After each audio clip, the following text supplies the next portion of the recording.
What's up, crypto fam? Welcome back to another episode. If you guys are new here, we do a giveaway at the beginning of every single episode. Today's winner is Cat. Nice username, and also I just sent you some crypto. If you guys want to win on the next video, like this video, comment with your wallet address, and don't forget to subscribe. In today's interview from World CryptoCon, I interview Diego from Monero. Monero is a completely open source, decentralized privacy project, and it's really exciting. Being able to sit down with Diego, the person that the community contributed through this crowdfunding FFS platform, to attend World CryptoCon was awesome. So let's dive right into the interview.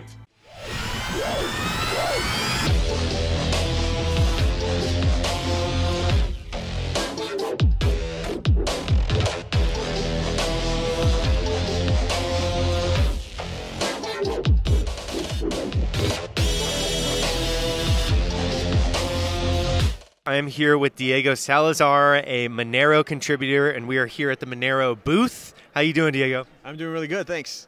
So we were just talking a little bit about Monero, and as you guys know, I've been a fan of Monero for quite some time, and I wanted to just get a quick perspective. How does Monero pay people to contribute? Yeah, so the very interesting thing about Monero is that it doesn't have a foundation, it doesn't have a corporation, it doesn't have anything behind it. We really are just a bunch of individuals passionate about privacy and about making a good fungible currency, and we get together and we make this type of stuff happen.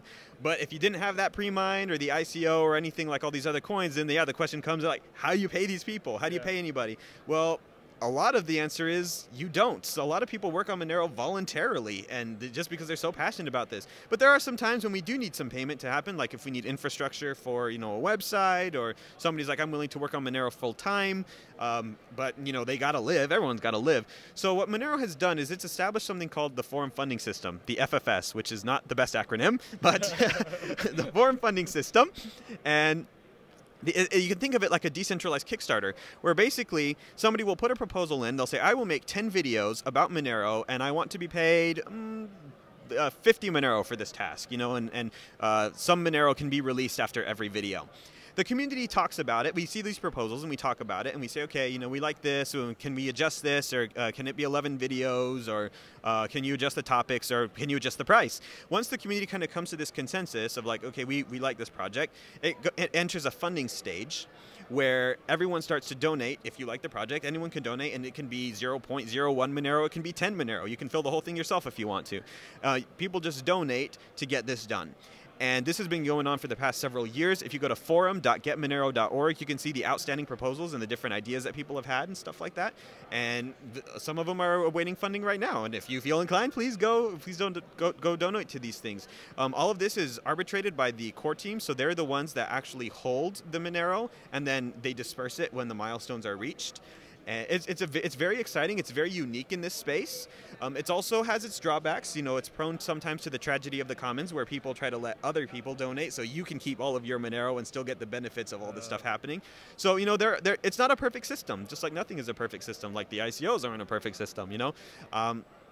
There's pros and cons to all this different type of stuff. So we do work on active community engagement. How can we get people to contribute? How can we gamify this? How can we incentivize this? How can we give little swag or stuff like that? Yeah. So, and you got to be creative in this type of stuff. And that creativity many times is what opens up whole new avenues that haven't been thought of before, and not just in terms of funding in general. Like you look at Kickstarter, it wasn't a thing 20 years ago, but somebody decided, oh look, this is a really cool way to do things in the reward system. So it just takes creative thinking. It's fun ideas to tackle. Yeah. Is there anything that you guys can share about what's coming in the near future? Sure. So because Monero is so open, like we don't need to ask these questions. What can we share? Everything is done in the open. The development. So if you want to look, like you can go look. All of it's there. But what's coming up next is REST. Why? Because 2 weeks ago we just had a hard fork, a non-contentious hard fork. It's basically a network upgrade where we integrated Bulletproofs, which was a huge endeavor. It changes our range proofs, and it basically makes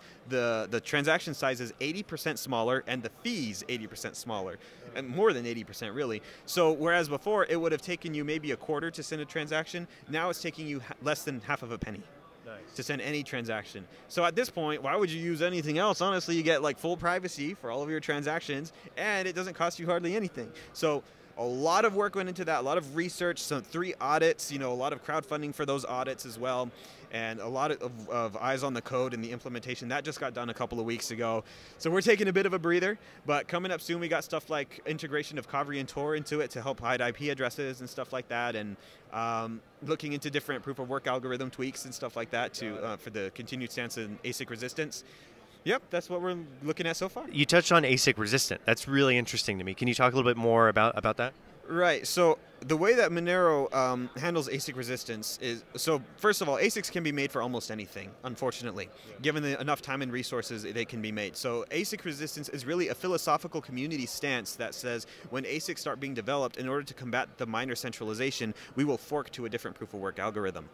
Now, this isn't all sunshine and rainbows, because while this does decrease the centralization of mining, this increases the centralization on the developers, because now we're trusting them. They have to do hard forks every 6 months and stuff like that. So it's not a perfect solution. So the way that Monero kind of looks at this is, at the moment, ASICs are very centralized in who owns them, but maybe at some point in the future, they will be commoditized. Everyone can have an ASIC, and at that point, the centralization aspect is not going to be as big a deal, because anyone can mine. And they can mine fairly. And at that point, we might fork to the most common, maybe like the algorithm of Bitcoin or something like that, because at that point, there's just so many ASICs in the world, in this hypothetical future, that anyone can mine Bitcoin with, so it becomes very secure in that sense and decentralized, and we don't have to fork anymore to move away from this type of stuff. So ASICs are, in and of themselves, are not the issue. They are leading to centralization currently, but maybe in the future they would not lead to centralization. It's just the realities that we live in, Yeah. So, and I think that's an important thing to know, because unfortunately people think, well, ASICs, then it becomes a buzzword in and of itself, right? Without thinking, why are ASICs bad? Why is mining centralization bad?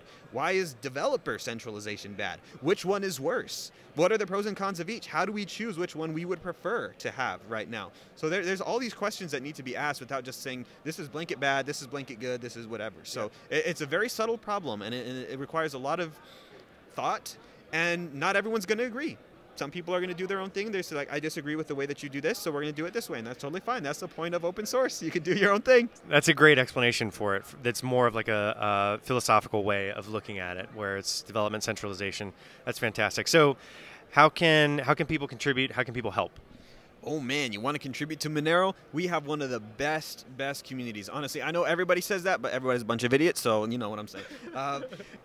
We really do have one of the best, most knowledgeable communities. We are very well respected, and we have a lot of great resources for people. If you want to contribute, come on by. You can contact me. I am Rerar, R-E-H-R-A-R. You'll find me on Wired, Telegram, all these other little places. But you can, you don't have to contact me. You don't need anyone's permission to do anything.